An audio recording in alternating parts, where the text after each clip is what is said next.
देखो, दो प्रकार के लोग होते हैं, एक सच्चे होते हैं और एक ये तो जानते हैं कि सच क्या है लेकिन कभी बोलते नहीं है। वो बोलते हैं यार मेरे समय पे अगर कोई अच्छी कोचिंग होती, मैं चले जाता तो मैं भी पढ़ाई कर लेता, आज मैं भी जॉब लग जाता। क्या उसके जमाने के लोग जॉब में नहीं लगे? लगे, है ना। हमारे समय पे ऐसी सुविधा होती तो हम ऐसा कर देते, या मेरी तो किस्मत खराब थी तो मेरी सरकारी नौकरी नहीं लगी, मुझे तो यार ये नहीं पता था, वो नहीं पता था। उस इंसान को पता है कि उसने कुछ नहीं करा, है ना। जिस समय जैसी परिस्थितियां थी, सामने वाला चाहे तो कर सकता था। तो एक तरीका होता है दुनिया भर से झूठ बोलते रहना, लेकिन वो इंसान अपने आप को जानता है कि गलती उसकी है। और एक वो होता है जो वास्तव में आपको सही सलाह देगा कि यार देखो, हमें उस समय सब चीजें मिली लेकिन हमने उसका फायदा नहीं उठाया, हम इन चक्करों में लगे रहे, उन चक्करों में लगे रहे और हमने अपना समय खराब करा, तुम मत करना। अगर ऐसे लोग आपके पास हैं तो इनकी आपको पूजा पाठ करनी चाहिए, क्योंकि ये जीवन की आपको सही सलाह दे रहे हैं।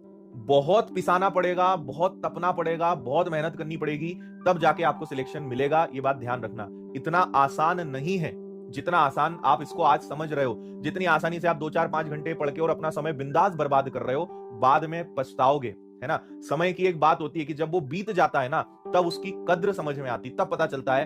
फिर लोग बाद में पछताते हैं कि यार काश अच्छे से पढ़ लेते।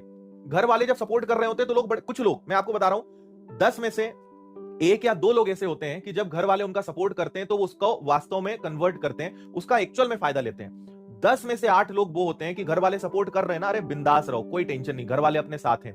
घर वाले ये सोच रहे हैं कि तुम मेहनत कर रहे हो, तुम पढ़ाई कर रहे हो, चलो 1-2 साल का टाइम दे देते हैं, जॉब तो लगी जाएगी भाई, होना है तो 1-2 साल में तो हो ही जाएगा। तुम तो मस्त मौला, कोई टेंशन नहीं, घर वालों की तरफ से छूट, पैसा आ रहा है, पैसा दे रहे हैं, खर्चा उठा रहे हैं, या जो भी चल रहा है, टेंशन नहीं। अब 2 साल निकल गए, तुमने तो ऐशो आराम में निकाल दिया। घर वाले बोलेंगे बेटा अब चुपचाप जो जॉब मिले वो लगो, प्राइवेट मिल रही प्राइवेट लगो। लड़कियों को बोलेंगे अब तुम्हारी शादी हो गई, अब हमको जो है अपनी जिम्मेदारी निभाना है। तब लोग गिड़गिड़ाते हैं, उनके पैरों में पड़ते हैं कि अरे ऐसा मत करो, हमको थोड़ा टाइम और दे दो।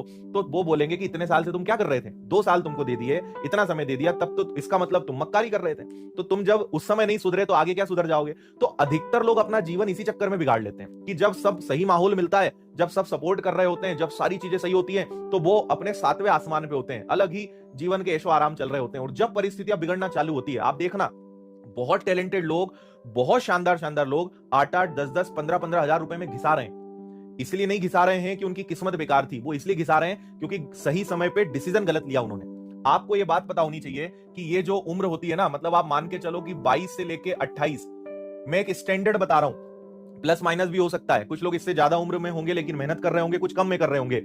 ये आपके जीवन का वो समय है कि इस समय जो बोया जीवन भर वो काटना है ना। 22 से 28 की उम्र तय करती है आगे आपका जीवन क्या बनने वाला है। ये बात आप अच्छे से समझ लेना, फैक्ट बता रहा हूं। कुछ लोग थोड़े लेट जागे होंगे, कुछ की उम्र ज्यादा होगी, मैं ऐसा नहीं बोल रहा हूं कि यही थोड़ा बहुत प्लस माइनस चलता है, लेकिन ये जो समय है आपका, आप मान लो 20 से 30 साल की उम्र, ये जो समय है ये तय करेगा कि आपके जीवन में आगे सुख सुविधाएं हैं कि नहीं, आगे जीवन में तुम ऐशो आराम करने वाले हो कि नहीं, आगे जीवन में तुम कितनी मेहनत करोगे, कितनी गधा हिमाली करोगे, ये सब चीजें तुम्हारी इस बात पे तय करेगी।